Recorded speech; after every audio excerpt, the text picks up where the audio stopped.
اصل علم وہ ہے جو معلوم یعنی اللہ تعالیٰ تک پہنچائے اور ہر چیز سے باخبر کر دے، ورنہ حضور علیہ الصلوۃ والسلام کا فرمان ہے العلم حجاب الاکبر، ظاہر علم بہت بڑا حجاب ہے۔ یہ ظاہر علم وہ علم جو غرور و تکبر پیدا کرے یا دنیاوی مال و دولت اور مرتبے کے حصول میں مگن کر کے اللہ کی راہ پر چلنے سے روک دے۔ علم کے راہ بدوست برد در کتاب نیست، اینہا کے خواندہ علم ہمہ در حساب نیست، یعنی دوست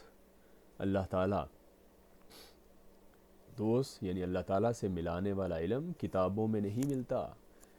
جو علم ہم نے کتابوں میں پڑھا وہ اس راہ فقر میں کسی کام نہیں آتا۔ اس راہ کا علم مرشد کامل سے بلا واسطہ حاصل ہوتا ہے۔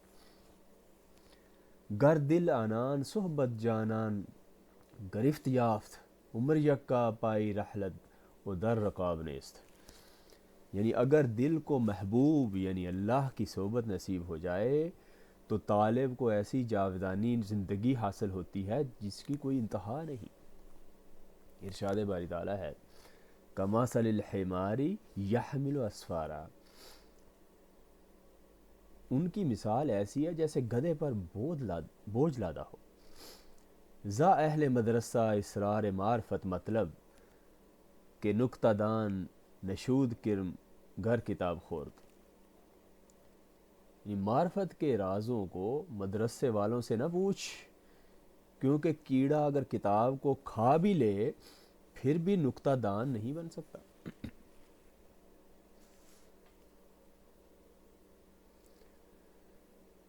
حدیث مبارکہ ہے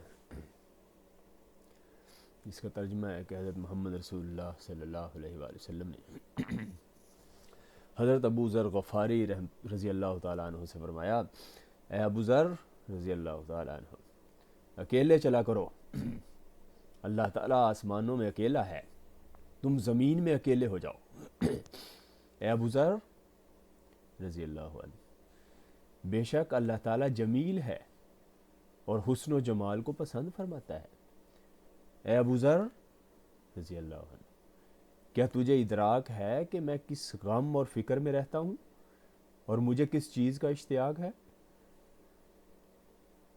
حضرت ابو ذر غفاری رضی اللہ عنہ نے عرض کی، اے اللہ کے رسول صلی اللہ علیہ وسلم، مجھے اپنے غم، فکر اور اشتیاق سے آگاہ فرمائیں۔ رسول اللہ صلی اللہ علیہ وآلہ وسلم نے فرمایا، آہ آہ آہ، مجھے اپنے ان بھائیوں سے ملاقات کا اشتیاق ہے جو میرے بعد آئیں گے، وہ انبیاء جیسی شان کے مالک ہوں گے اور اللہ تعالیٰ کی بارگاہ میں ان کا مرتبہ شہداء جیسا ہے۔ وہ اللہ تعالیٰ کی رضا کی خاطر اپنے والدین، بھائی بہنوں اور اولاد سے جدائی اختیار کریں گے، اپنے مال و دولت کو اللہ کے لیے ترک کر دیں گے، انکساری اختیار کریں گے اور شہوات اور حصول دنیا کی طرف راغب نہیں ہوں گے۔ وہ اللہ کے گھروں میں سے ایک میں جمع ہوں گے اور اللہ کی محبت میں درد اور تکلیف برداشت کریں گے۔ ان کے دل اللہ کے ساتھ ہوں گے، ان کی روحیں اللہ میں فنا ہوں گی اور ان کے اعمال اللہ کی خاطر ہوں گے۔ جب ان میں سے کوئی بیمار ہوگا تو اس کی بیماری اللہ کے نزدیک 1000 سالہ عبادت سے افضل ہوگی۔ اے ابو ذر، اگر تم چاہو تو ان کی شان میں کچھ اور بیان کروں؟ حضرت ابو ذر غفاری رضی اللہ عنہ نے عرض کی، اے اللہ کے رسول صلی اللہ علیہ وآلہ وسلم، مزید ارشاد فرمائیں۔ فرمایا، جب ان میں سے کسی کو موت آئے گی تو گویا آسمان والوں میں سے کسی کو موت آ گئی، اور اللہ کے نزدیک وہ اہل اکرام ہوں گے۔ اے ابو ذر غفاری، اگر تم چاہو تو مزید ان کے بارے میں بیان کروں؟ حضرت ابو ذر غفاری رضی اللہ عنہ نے عرض کی اے اللہ کے رسول صلی اللہ علیہ وسلم مزید ارشاد فرمائیں۔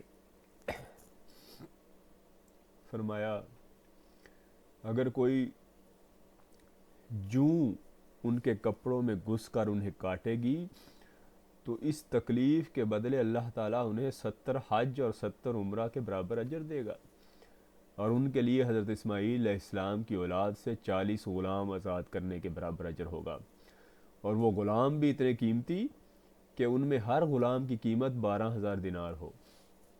اے ابو ذر غفاری رضی اللہ، اگر تم کہو تو میں مزید ان کی شان بیان کروں؟ عرض کیا اللہ کے رسول صلی اللہ علیہ وسلم مزید ارشاد فرمائے۔ فرمایا ان میں سے جب کوئی اہل محبت ذکر اللہ کرے گا تو اس کے ہر سانس کے بدلے 10 لاکھ درجات لکھے جائیں گے۔ اے ابو ذر رضی اللہ، اگر تم کہو تو میں ان کے بارے میں کچھ اور بیان کروں؟ عرض کیا ہاں اللہ کے رسول صلی اللہ علیہ وسلم مزید ارشاد فرمائے۔ فرمایا ان میں سے جب کوئی عرفات کے پہاڑ پر 2 رکعت نماز پڑھے گا تو اس کو حضرت نوح علیہ السلام کی 1000 سالہ عمر جتنی عبادت کا ثواب دیا جائے گا۔ اے ابو ذر رضی اللہ، اگر تم چاہو تو ان کے بارے میں مزید بیان کروں؟ حضرت ابو ذر غفاری رضی اللہ عنہ نے عرض کیا اللہ کے رسول صلی اللہ علیہ وسلم مزید ارشاد فرمائیں۔ فرمایا ان میں سے جب کوئی اللہ کی تسبیح بیان کرے گا تو قیامت کے دن وہ بیان کردہ تسبیح ان کے لیے اس بات سے بھی بہتر ثابت ہوگی کہ دنیا کے پہاڑ سونے اور چاندی کے بن کر اس کے ساتھ چلا کرتے اور وہ انہیں خیرات کرتا۔ اے ابو ذر غفاری رضی اللہ، اگر تم چاہو تو ان کے بارے میں مزید بیان کروں؟ حضرت ابو ذر غفاری رضی اللہ عنہ نے عرض کی ہاں اے اللہ کے رسول صلی اللہ علیہ وسلم مزید ارشاد فرمائیں۔ فرمایا جس نے عقیدت و محبت کی نگاہ سے ان کی طرف دیکھا تو اللہ تعالیٰ کو یہ بات اس کے بیت اللہ کی طرف محبت سے دیکھنے سے زیادہ پسند ہوگی۔ جس نے ان کو دیکھا گویا اس نے اللہ کو دیکھا، جس نے انہیں لباس پہنایا گویا اس نے اللہ کو لباس پہنایا، اور جس نے انہیں کھانا کھلایا گویا اس نے اللہ کو کھانا کھلایا۔ اے ابو ذر رضی اللہ عنہ،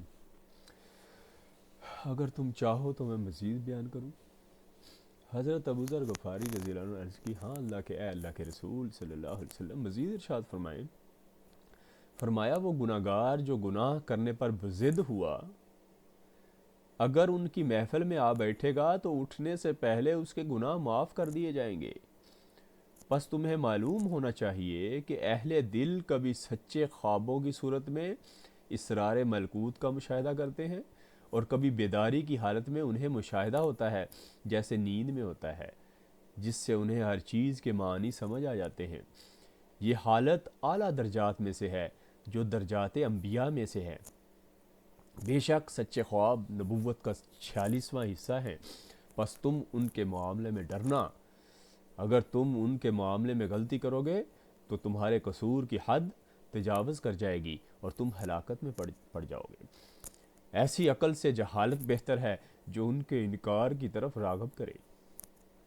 اولیاء اللہ کے امور سے جس نے انکار کیا اس نے گویا انبیاء کا انکار کیا اور وہ دین سے مکمل طور پر خارج ہو گیا۔ یہ آیت فقراء کی شان میں نازل ہوئی ہے۔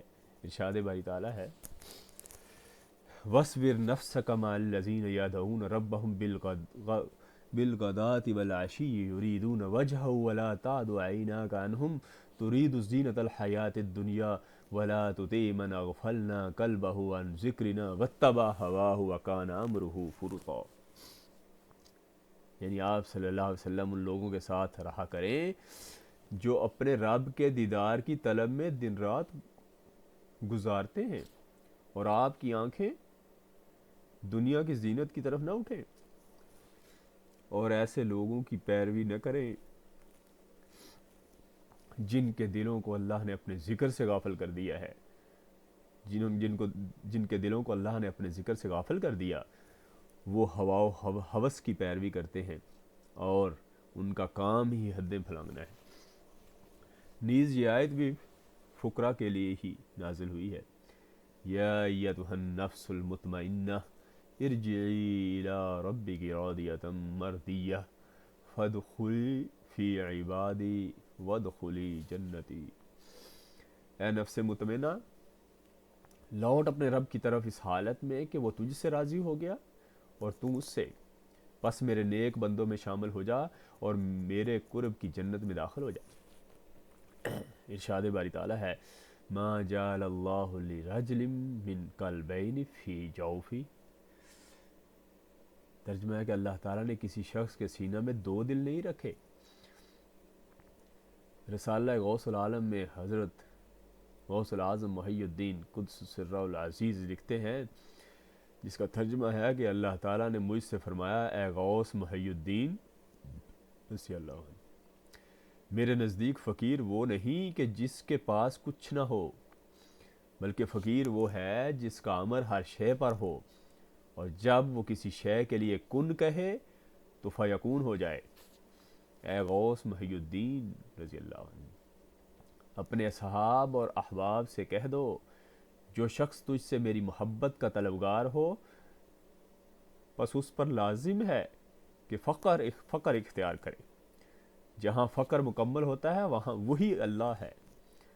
اے غوث محی الدین رضی اللہ عنہ، اپنے اصحاب سے کہہ دو کہ فقراء کی دعا کو غنیمت جانے کہ بے شک فقراء میرے قریب ہیں اور میں ان کے قریب ہوں۔ اے غوث العظم محی الدین رضی اللہ عنہ، جب کسی کو فقر کی آگ میں جلتا ہوا اور کثرت فاقہ سے بے حال دیکھو تو اس کے قریب ہو جاؤ، یعنی اس کی صحبت اختیار کر لو کہ میرے اور اس کے درمیان کوئی حجاب نہیں۔ حضور علیہ السلام کا فرمان ہے، الفقر شین عند الناس و خزینۃ عند اللہ، یعنی فقر لوگوں کے خیال میں پریشانی ہے اور اللہ کے مطابق خزانہ ہے۔ حضور علیہ السلام کو فرمان ہے، الفقیر الشقی خیر من غنی شاکر، یعنی بے نصیب فقیر شاکر غنی سے بہتر ہے۔ حضور علیہ السلام کا فرمان ہے، الفقر بیاض الوجہ فی الدارین، فقر دونوں جہانوں میں چہرے کا نور ہے۔